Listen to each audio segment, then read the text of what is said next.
తాకట్లో ఉన్న మీ బంగారాన్ని విడిపించి ఆ రోజు ఆన్లైన్ రేటుకి కొంటాం. Sharma gold company. నమస్తే ఉమాదేవరకొండ గారు. నమస్తే అమ్మా. సింహరాశి వారి కనుక మనం చూస్తే సింహరాశిలో పుట్టిన మగవారికి ఏ విధంగా ఉంటుంది అంటారు? వీళ్ళ గుణగణాలు ఏంటి? ఎస్పెషల్లీ సంవత్సరం మారగానే ప్రతి ఒక్కరు ఈ సంవత్సరం ఏ విధంగా ఉంటుందని అడుగుతుంటుంటారు. సో కలిసి వచ్చే అంశాలు ఏంటి? ఏ విషయాలలో జాగ్రత్తలు వహించాలి? ముఖ్యంగా మనం ఇప్పుడు మాట్లాడుకునేటువంటి సిరీస్ అంతా కూడా సింహరాశికి సంబంధించింది. పురుషులకి అంటే మగవాళ్ళకి సంబంధించి ఈ 2025లో ఎలా ఉండబోతుంది, వాళ్ళ అసలు గుణగణాలు క్యారెక్టరిస్టిక్స్ ఎలా ఉన్నాయి అని చెప్పుకుంటున్నాం. సింహరాశి అనగానే మఖ, పుబ్బ, ఉత్తర 1వ పాదం దాకా ఈ యొక్క సింహరాశిగా పరిగణించబడతారు. జనరల్గానే ఈ పురుషులు అంటే మగవాళ్ళు ఎవరైనా సరే సింహరాశిలో జన్మించిన ఎవరైనా సరే అండి, తినడానికి తిండి లేదు కానీ మీసాలకి సంపెంగ నూనె అని ఒకటి ఉంటుంది. ఇంకా అంటే ఏంటంటే వాళ్ళ రాజసం తగ్గదు. ఓకే, అంటే తినడానికి తిండి లేకపోవడం అంటే వాళ్ళకి ఎలాంటి పరిస్థితులు వచ్చినా వాళ్ళు మాత్రం స్థిరంగా ఒక రాయల్గానే ఉంటారు, నిలబడిపోతారు. అలాగే ఏ కష్టం వచ్చినా అలా నిలబడతారు వాళ్ళు. సింహరాశి పురుషులండి మగవాళ్ళు. అదేవిధంగా వాళ్ళకి స్వతహాగా ఒక రకమైనటువంటి అహంకారం ఉంటుంది. అది మంచిదే. కొన్నిసార్లు వాళ్ళకి అది ఇబ్బంది కలుగుతూ ఉంటుంది. అంటే ఒక రాజుకి ఒక లీడర్కి ఉండాల్సినటువంటి అహంకారము, ఆ టీవీ రాజసము, లేకపోతే ఆ ఆహార్యము, అవన్నీ కూడా వాళ్ళకు ఉంటాయి. ఆ రాయల్ లుక్స్ ఉంటాయి. అంటే 10 మందిని లీడ్ చేయగలిగేటువంటి శక్తి సామర్థ్యాలు వీళ్ళకు ఉంటాయి. ఒక లీడర్షిప్ క్వాలిటీస్ ఉంటాయి. వీళ్ళు ఎక్కడికి వెళ్ళినా దాంట్లో ఒక మేనేజర్, టీమ్ లీడరు, తర్వాత హెచ్ఓడీస్ ఇలాగ ఈ స్థాయిలోకి వెళ్తారండి. ఓకే, ఆల్రెడీ మనం సేమ్ స్త్రీలకి కూడా చెప్పుకున్నాం. ఇది ఖచ్చితంగా మగవాళ్ళకి ఆడవాళ్ళకి కూడా ఇదే పాయింట్ వస్తుంది. అయితే ఎప్పుడైతే లగ్నాధిపతి అంటే వీళ్ళకి లగ్నము అంటే సింహము లగ్నం అవుతుంది వీళ్ళకి. సో ఈ క్వాలిటీస్ అన్నీ వాళ్ళకు ఉంటాయి. అయితే వీళ్ళు జాగ్రత్తగా ఉండాల్సింది ఏంటంటే ఆవేశపరులు, ఎక్స్ట్రీమ్ నేచర్ వీళ్ళది బాగా. సో ఎప్పుడు ఆవేశం వస్తుందో తెలియదు. ఆ ఆవేశంలో తీసుకునే నిర్ణయాలు మీ మీదే వ్యతిరేక భావాలు చూపిస్తాయి. కాబట్టి జాగ్రత్తగా ఉండండి. అదేవిధంగా the original 2nd and 11th lord బుధుడు అవుతాడు. కాబట్టి చదవాల్సింది చేయాల్సింది అన్నీ కూడా బిజినెస్కి సంబంధించి చేస్తే చాలా లాభాలు వస్తాయి. MBA కోర్సులు అవ్వచ్చు, CA చార్టెడ్ అకౌంటెంట్స్ అవ్వచ్చు, లాయర్ అండి, వాగ్ధాటి అంటే వాక్చాతుర్యంతో మాటలతో చేసేటువంటి పనులు ఏదైనా వాటికి సంబంధించిన వృత్తుల్లో చేయడానికి సంబంధించిన ఎడ్యుకేషన్ చిన్నప్పటి నుంచి వాళ్ళకి గైడెన్స్ ఇస్తే అద్భుతంగా రాణించగలుగుతారు. ఒక మీడియా, ఒక యాంకర్స్, ఒక జర్నలిస్ట్, ఒక communication departments, exports and imports, తర్వాత 2nd హౌస్ రూల్డ్ బై బుధుడు కాబట్టి పైగా కన్య ఇండస్ట్రియలిస్టులు, అంటే ఒక చిన్న స్థాయి కంపెనీ, స్టార్టప్ కంపెనీ పెట్టి అద్భుతంగా రాణించగలిగే వాళ్ళు సింహ, కన్య ఈ రెండు రాశుల వాళ్ళు. సింహరాశుల వాళ్ళకి అది వర్తిస్తుంది బాగా. అంటే చిన్నప్పుడు పువ్వు పుట్టగానే పరిమళిస్తుందని చెప్తారు చూసారా, వీళ్ళు చిన్నప్పటి నుంచి అదే స్థాయిలో ఉంటారండి. వాళ్ళకి గౌరవం తగ్గినా ఒప్పుకోరు, వాళ్ళకి ఆ రాజసం తగ్గినా ఒప్పుకోరు, వాళ్ళకి ఆ రాయల్టీ తగ్గితే అసలు ఒప్పుకోరు. వాళ్ళు అదే స్థాయిలో ఉంటారు.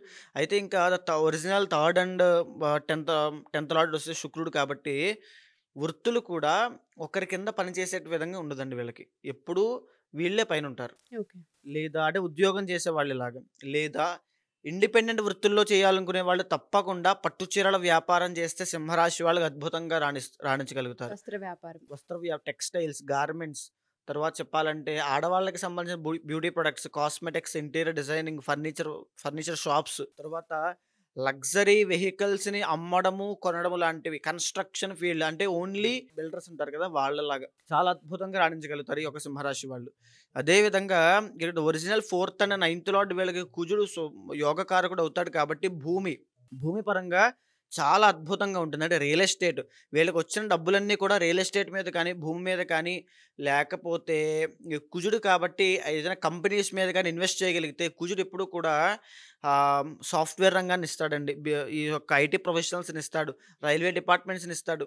తర్వాత చెప్పాలంటే వ్యవసాయం చేసే వాళ్ళగా కూడా ఈ యొక్క సింహరాశి వాళ్ళు బాగా రాణించగలుగుతారు. అంటే ఆసామి అంటారు చూసారా, ఒక 100 ఎకరాల ఆసామి.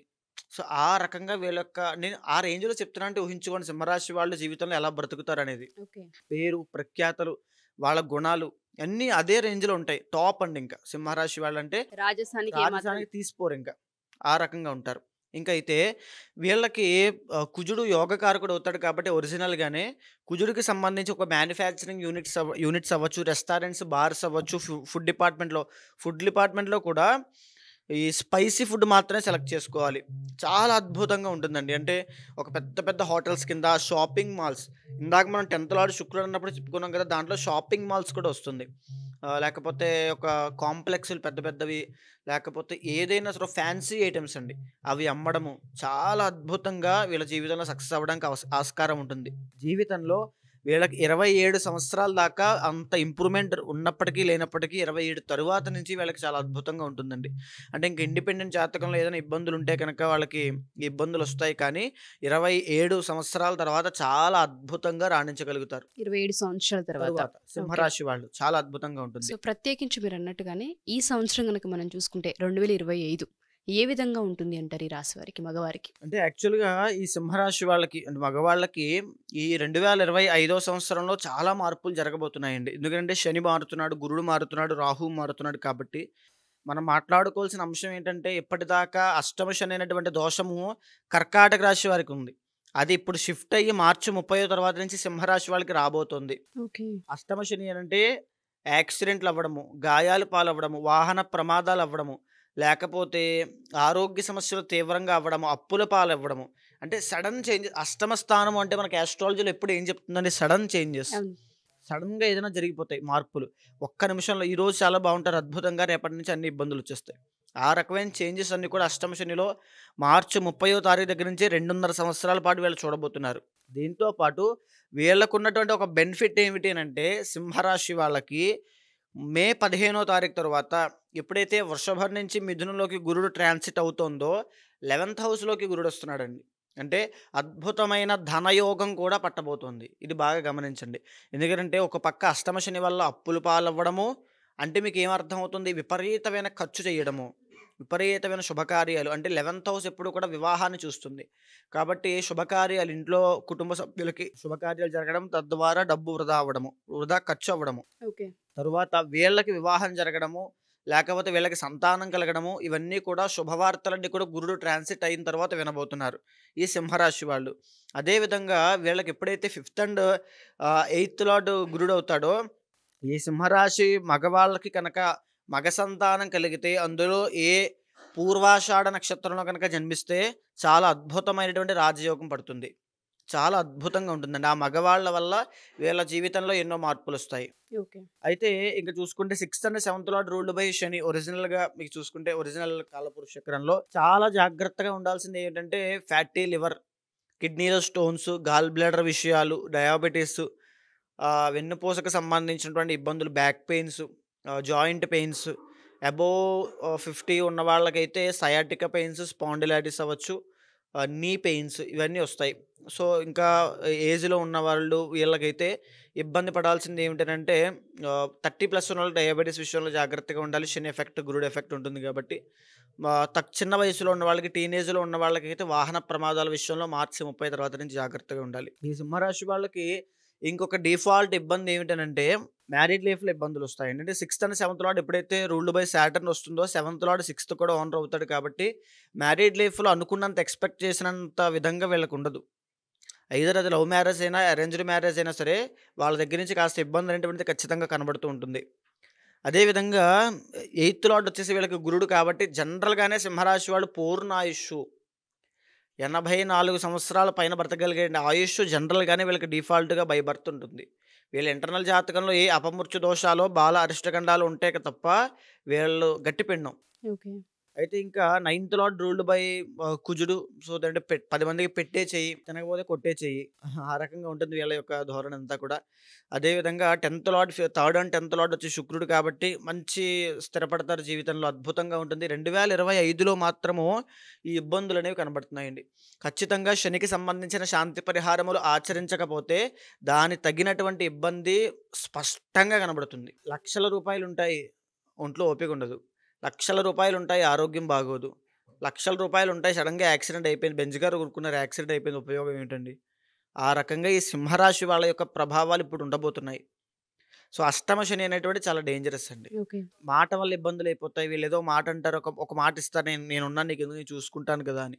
దానివల్ల చాలా నష్టపోతారు. ఈ 2.5 ఇయర్స్ మాత్రం చాలా ఇబ్బందికరంగా ఉందనే చాలా చెప్పుకోవచ్చు ఇబ్బంది. అంటారు. సుదర్శన హోమం అని ఒకటి ఉంటుందండి. ఆ సుదర్శన హోమాన్ని శనికి పూర్తిగా సంపూర్ణ పురస్సరణ జపం చేయించి తరువాత సుదర్శన హోమం ఆచరిస్తే వీళ్ళకి 11th హౌస్లో గురుడు రాబోతున్నాడు కాబట్టి ఈ యొక్క శని దోషం కూడా పోయి చాలా అద్భుతమైన రాజయోగం పడుతుంది. అంతర్గత జాతకం మీద ఏ విధంగా డిపెండ్ అయి ఉంది పూర్తిగా మనం తెలుసుకోవచ్చు అంటారు. ఇప్పటిదాకా మనం చెప్పినటువంటిదంతా కూడా గోచార పరంగా చెప్పేటువంటి రీడింగ్ అండి. ఒక బ్లూ ప్రింట్ మాత్రమే. మీ ఇండివిజువల్ జాతకంలో ఉండేటువంటి దశ, అంతర్దశలు, D1, D9, D10 చార్ట్స్ ఆధారంగా ఏ దశలు నడుస్తున్నాయి, మీకు బిగ్ ప్లానెట్స్ ఎలా ఉన్నాయి, లేకపోతే దోషాలు ఏ రకంగా ఉన్నాయి, కాలసర్ప దోషం ఉందా, ఇప్పుడు ఏ రకమైన ప్లానెట్ యొక్క కంట్రోల్లో మీరున్నారు, వాళ్ళని మీ కంట్రోల్లోకి తెచ్చుకోవాలని మీరేం చేయాలి, అంటే ఏ పరిహారం ఆచరించాలి, ఎలాంటి ప్రికాషన్స్ తీసుకోవాలని మీ ఇండివిజువల్ జాతకంలో మీరు కన్సల్ట్ అయితే తప్పకుండా మీకు చెప్తాను. డెఫినెట్గా అండి, ఎవరైతే సింహరాశి వాళ్ళు ఉంటూ ఉంటారో మగవారు, ఈ వీడియో మొత్తం చూసిన తర్వాత అర్ధాష్టమ శని అనేది ప్రారంభం అవుతుంది కాబట్టి యాక్సిడెంట్స్ అవ్వచ్చు, హెల్త్ ఇష్యూస్ కూడా కనిపిస్తున్నాయి, ఆర్థిక నష్టాలు కూడా చవి చూడబోతూ ఉన్నారు కాబట్టి సో వ్యక్తిగత జాతకరీత్యా ఏ విషయాలలో కలిసి వచ్చే అంశాలు ఉన్నాయి, ఏ విధంగా ఉండబోతుంది, ఏ విషయాలలో జాగ్రత్తలు వహించాలని మీరు తెలుసుకోవాలి అనుకుంటే కింద స్క్రోల్ అవుతున్న కాంటాక్ట్ నెంబర్ని కాంటాక్ట్ చేయొచ్చు. డెఫినెట్గా పరిష్కారం అనేది ఉంటూ ఉంటుంది. దాంతోపాటు మంత్రోపాసన కూడా ఉమాగారు ఇవ్వడం జరుగుతూ ఉంటుంది. ఎవరైనా సరే జాతకరీత్యా ఉమాగారిని కలవాలి అనుకున్నా లేదా పూజ చేయించుకోవాలి అనుకున్నా కింద స్క్రోల్ అవుతున్న కాంటాక్ట్ నెంబర్ని కాంటాక్ట్ చేయొచ్చు. థ్యాంక్ యూ ఉమాగారు, థ్యాంక్ యూ సో మచ్. నమస్తే అమ్మా.